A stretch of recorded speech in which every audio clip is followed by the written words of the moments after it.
Coach Stoops and to Mike, on the passing of their mother Dee, and I know really special lady, and for the couple times that I was able to meet with her when she came on campus, and so our heartfelt sympathies go out to the Stoops family and all the Youngstown community, and BBN, say a prayer tonight, please.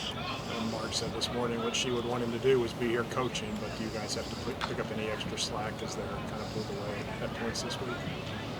No, they're extremely professional in how they go about their business, and again, they're not asking for sympathy. They're strong men that they're really good leaders that we follow, and they were really strong today. Obviously, when you lose somebody as close as your mother, it affects you inside. But they've been focused on the task at hand. Anything stand out on the film review from Florida that didn't pop out immediately, especially on those long passes? No, just some things that we knew happened on the field that were disappointing and sort of not characteristic of who we are, and it's not in our DNA, and so we need to rebound and get that fixed, and it's a big challenge not just to fix the mistakes, but to play with the edge and intensity, but intelligence that we've come accustomed to here. And I think everybody was sort of stunned by that performance, and we've got to rebound. And I'm proud of this group in terms of how they attack it. Nobody points fingers. They have all sort of owned it.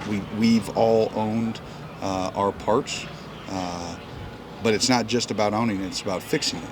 And so, and the only way to fix it is to put your head down, to work at practice, and to get things done on Saturday. What are some of those key factors when you kind of go through this little lull in the middle of the season like this that can kind of just, you mentioned like fixing things, tightening bolts and stuff, but is there any sort of yeah, there's no magic formula. Yeah. There really isn't. They so much relies on team chemistry and bond, and guys rallying around each other, not pointing fingers, taking ownership.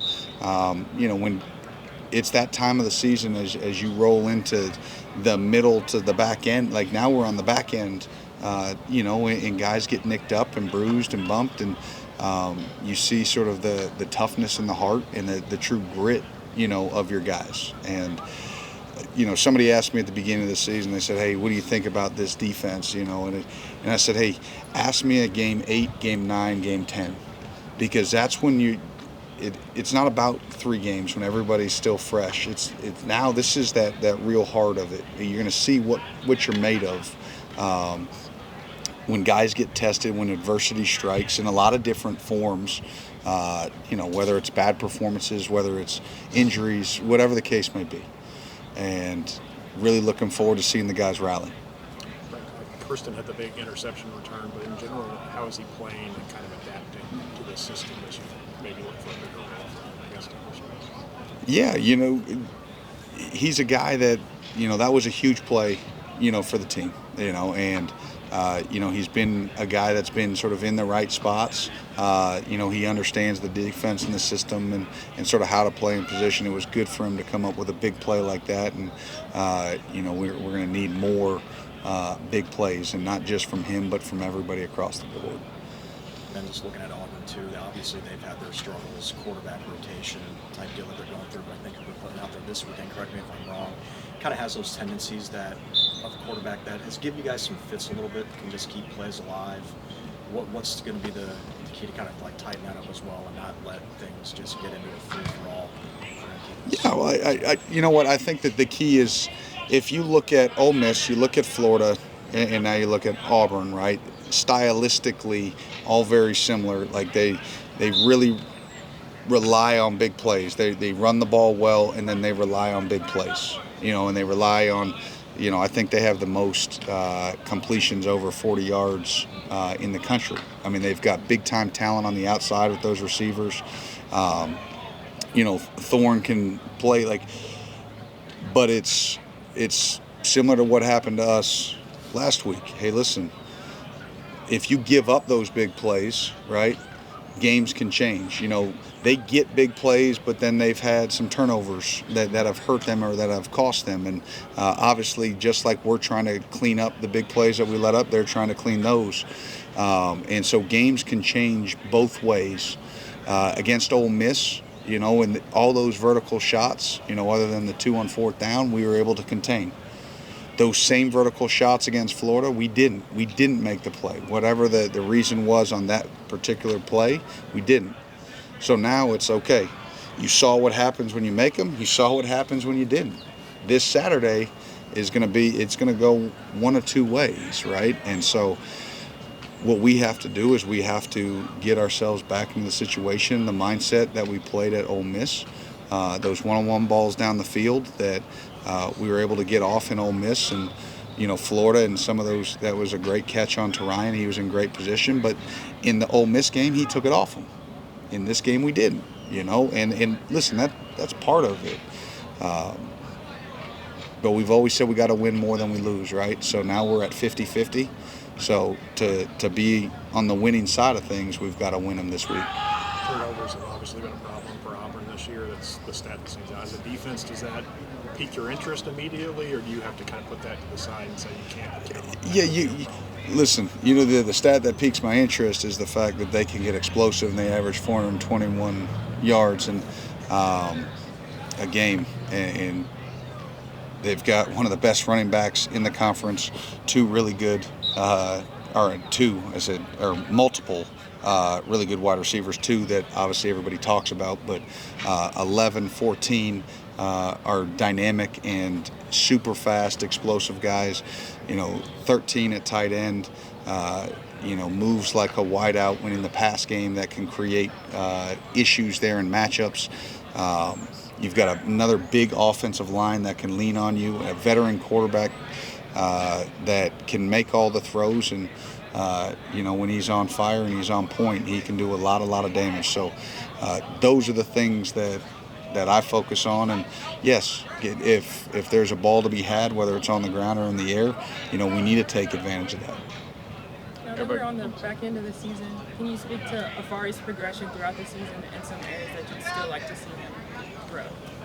Yeah, you know what? I think been really pleased with his performance, especially being able to play, within a game, even within a series, bounce between, playing in the apex, playing inside linebacker, having to know, our sub packages on third down in different blitz patterns and all those kind of things. He's done that really well. I've been pleased with his tackling. But as far as things to work on, again, it's when you have that much on your plate at times, there are mistakes, in maybe some simple mistakes that you wouldn't expect in that moment, and he wouldn't expect of himself. And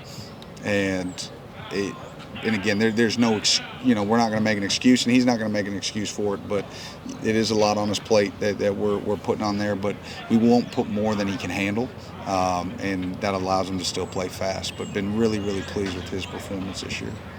Very good. Thank you very much. Thank you. Just kind of your assessment of that performance, especially after looking at it on film. Yes, sir. Obviously we watched it and we went through it, made corrections to it. There's definitely some things I could have done better with the ball in my hands at times. Felt like for the most part, the offense played hard, and the things we emphasized was, obviously cleaning up things from the Vanderbilt game. I think we had maybe like one procedure penalty. The D-line stemmed, and we had a little movement up front. But other than that, just a really clean game on offense. Now it just came down to more of the execution part of things, and that's kind of been our motto all year, and that'll be the motto here as long as Coach Hamden is here and I'm here. You got to execute, and it's kind of the motto everywhere for any offense, execution. So it's not the plays, it's not the players. It's just us executing, and it comes down to the quarterback, and you got to do a better job of executing. What gives you confidence that this offense can turn things around? Yes, sir. Coming out here Monday, Tuesday, Wednesday, and obviously walk Thursday and back at it fast on Friday. But being out here with the guys and stuff, going through the plays, getting our new game plan ready for a new opponent is it just it gets that wouldn't say just bad taste, but it's kind of, we're creatures of recency, and being able to go out here and execute plays in practice, whether that's against the scout team or against the ones or twos or whoever you're going against, building those reps and building just confidence with the install for this week kind of flushes that. Wouldn't say, you don't forget about it, obviously. Like scars and stuff will teach you about the future and things of that sort. But just being able to practice every day and come out here with the guys is part of getting over that. Is there anything that stands out about those red zone situations? You all are moving it so well between the 20s at times. Mentally, or something that changes down there? Yes, sir.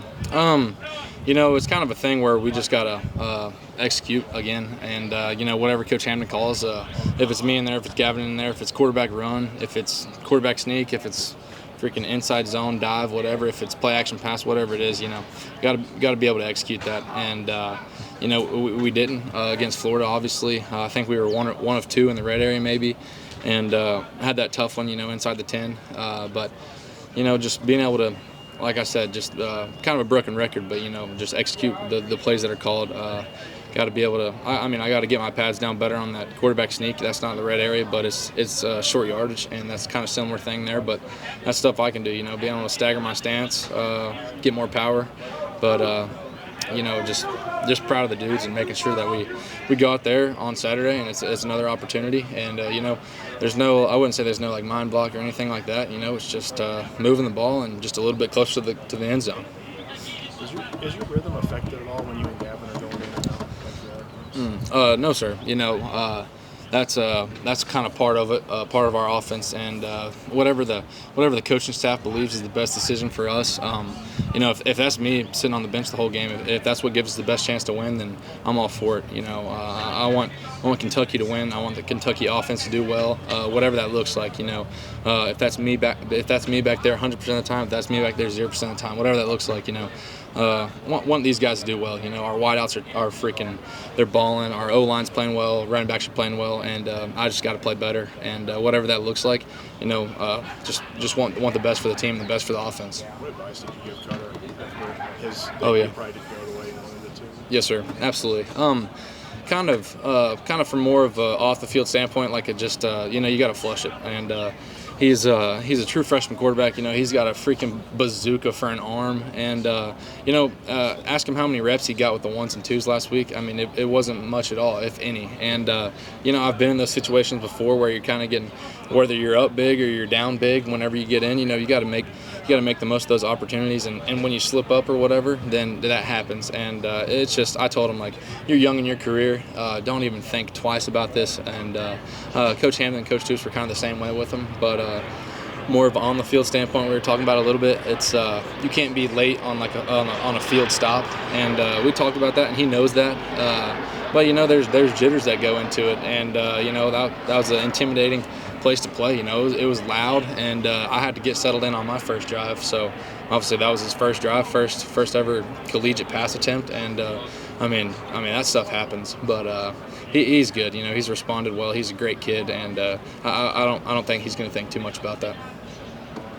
What are you seeing out of this Auburn defense? Auburn defense is they're really good, and being able to watch them on film. Coach Hamden told us earlier that this is one of the top defenses in the country, and if you look at it, maybe some of the games that they lost or some of the games that they came up short in, it really might not have been because of the defense. It could have been because some offensive mishaps, things of that sort, whatever. But their defense is good, and they're really big up front. They fly around, and there's really no really big holes whenever you think about this defense, and it's going to be a good challenge for us. But we believe the game plan we have in play should hopefully work, and we're going to go out there and try to execute that.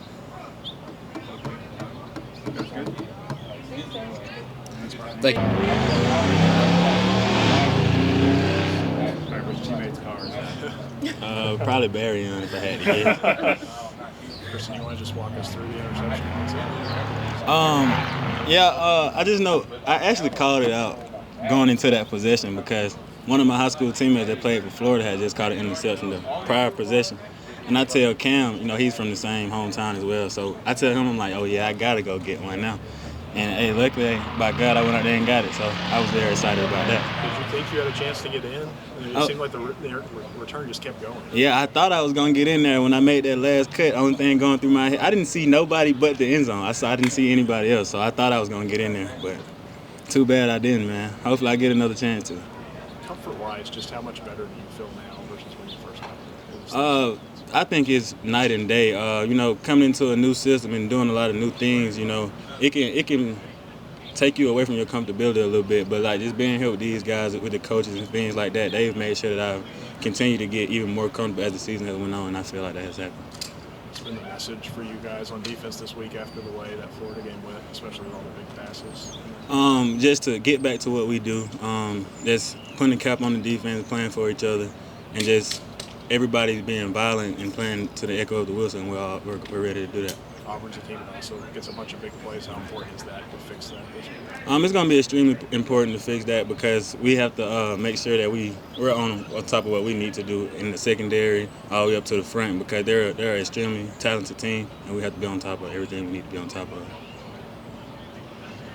When the offense is struggling, you give a pick, it takes into first and goal. What keeps you guys from the finger pointing and all that stuff? How do you stop you from doing all that? Because we know it's a lot of plays in the game, and you can probably find a play, however many snaps we took offensively and defensively, you can probably find a snap that you can point a finger to somebody, like to say that they didn't do their job on that play or anything like that. So, we can't do that. Defense can't point at the offense, or the offense can't point at the defense because we know we need to lean on each other.